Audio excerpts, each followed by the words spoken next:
Hi there, readers. It's time for Chapter 4 from our Read Aloud Indian Shoes. This chapter is called The Accident.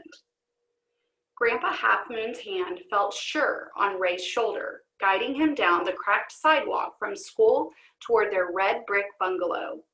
That afternoon, the bus stop looked run down. The trash can band banged rat-a-tat-a-clop, and Annie's children's bookstore was closed for remodeling. But Ray didn't mind. He was too excited. "It's an art contest," he told Grandpa, "for all the kids in the city. The 3 big winners' pictures are going to be hung up in the window of a store on State Street." Grandpa grinned. "I guess that means you'll be entering." "Maybe I'll win a blue ribbon," Ray said. "We could take the L train to see my picture and maybe grab some hot dogs." "Your mama loved to paint," Grandpa said. "She'd paint the side of a barn or a barn on a canvas." Then he promised Ray that they'd get some hot dogs, win or lose. Ray held out his hand to seal the deal, and Grandpa shook it. After finishing up his math homework, Ray decided it was time to paint. Bandit the ferret perched on Ray's shoulder, watching him dip the paintbrush in a Dixie cup of clear water. Ray had placed one of Grandpa Half Moon's moccasins on the bookshelf beside his antique desk. He stared at it a few minutes and then moved the brush wand to cover the bristles with brown paint. Before long, Ray had created a blob on his paper. He squinted at it this way and that, wondering if the blob could pass for a shoe. Just then, Grandpa shuffled into the room in his slippers and plaid pajamas. Not noticing his own moccasin, he remarked, "My, that's sure a fine potato." Ray turned off his brass desk lamp, scrambled under his woolly blanket, and tried not to show his hurt feelings. He knew Grandpa would never have said anything to make him feel bad on purpose. Ray just couldn't paint like his mama had. After Grandpa kissed his forehead and shuffled out, Ray listened to the rain whisper against his stained glass window. "It's okay," he thought.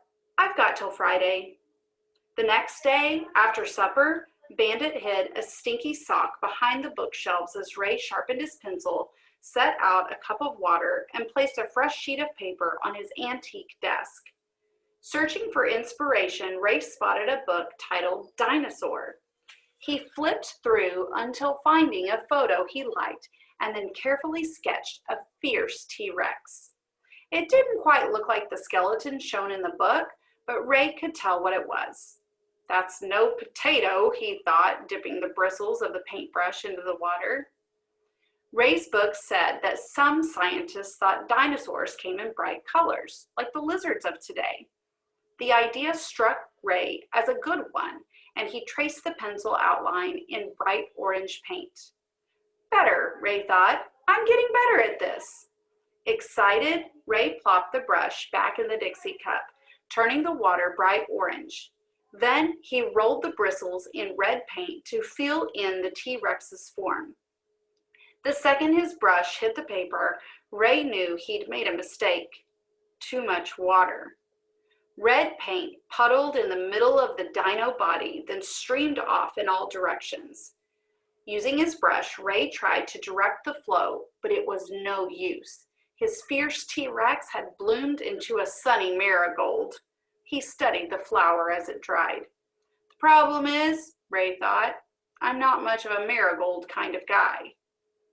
On Wednesday night, Ray sat up another Dixie cup of water and another fresh sheet of paper. Then he sketched a fiery sun, a towering oak, and a red brick bungalow with a stained glass window on one side and smoke coming out of the chimney. When he dipped his paintbrush into the cup, Ray carefully used just the right amount of water. He cleaned the bristles between colors, stopping to change the water in his cup twice. Finally satisfied, Ray let the masterpiece dry under his brass desk lamp. Grandpa shuffled in, whistling long and low. "You sure outdid yourself there. If those judges don't put a blue ribbon on that one, they don't know nothing. But you're running late for bedtime, so get yourself into bed and I'll be your cleanup crew." As Grandpa tucked Ray beneath his woolly blanket, Bandit climbed up on the antique desk to see the masterpiece for himself. As he scurried toward the lamp, Bandit's tail brushed against the Dixie cup. It toppled, rolling, spilling, splashing, plummeting off the desk and onto the hardwood floor below. Murky water flooded Ray's newly finished painting. Colors swirled and darkened. The paper was soaked through. The fiery sun, the red brick house, and the towering oak tree vanished into a big, wet, splotchy, ugly, brown mess. "Bandit!" Ray exclaimed as the culprit escaped to the bookshelves. Grandpa Half Moon took off to the kitchen for paper towels, but Ray just sat up in bed and shook his head. When Grandpa got back, Ray said, "Now I'll never win." "What's that?" Grandpa Half Moon asked, wiping up the water that had spilled onto Ray's desktop. Ray pulled his blanket up to his chin. "I've only got 1 day left. I give up."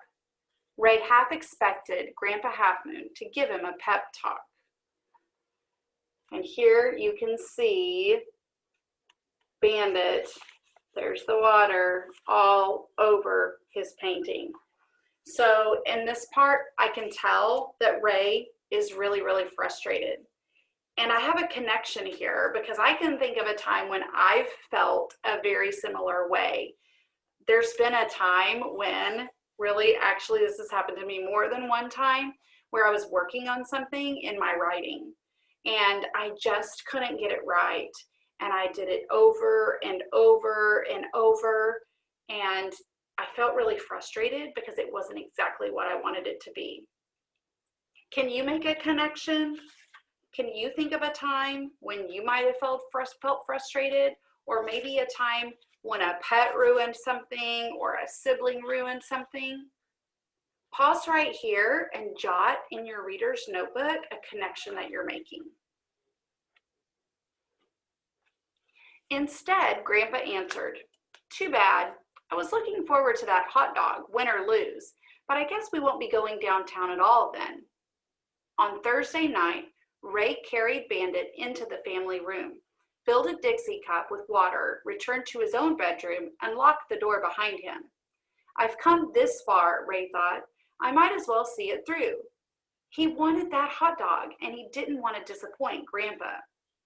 As he set the cup down on his antique desk, rain began to whisper against the stained glass window. The shing sound made Ray settle down a bit and rethink how he wanted to go about putting together his contest entry. He stared at his ruined masterpiece, still sitting in the middle of his desk. The night before, Grandpa just hadn't had the heart to throw it out. Amid the dried brown puddle, Ray could see a bit of the gold of the sun, the red of the brick, and the green of the leaves. He set the painting to one side, then got out a fresh piece of paper. He glanced around the room and noticed that Grandpa's moccasin was still perched on the bookshelf. For a long time, his gaze shifted between the blank page and the ruined picture. Ray thought back to how he'd wanted to do a painting of one of Grandpa's moccasins. That way, he figured, it'd kind of be like the picture belonged to both of us. Then he took a sip of water from his Dixie cup and began digging through his desk drawer for the rounded scissors and a bottle of glue. "I'm not going to show Grandpa when I'm done," Ray thought. "I'll let it be a surprise." 2 weeks later, Ray and Grandpa took the rattling L train to State Street, stopped by a hot dog stand for lunch, and then joined the sidewalk crowd gawking at the city's best kids' art, proudly displayed in a fancy schmancy department store window. Ray's entry wasn't a painting, it was a collage.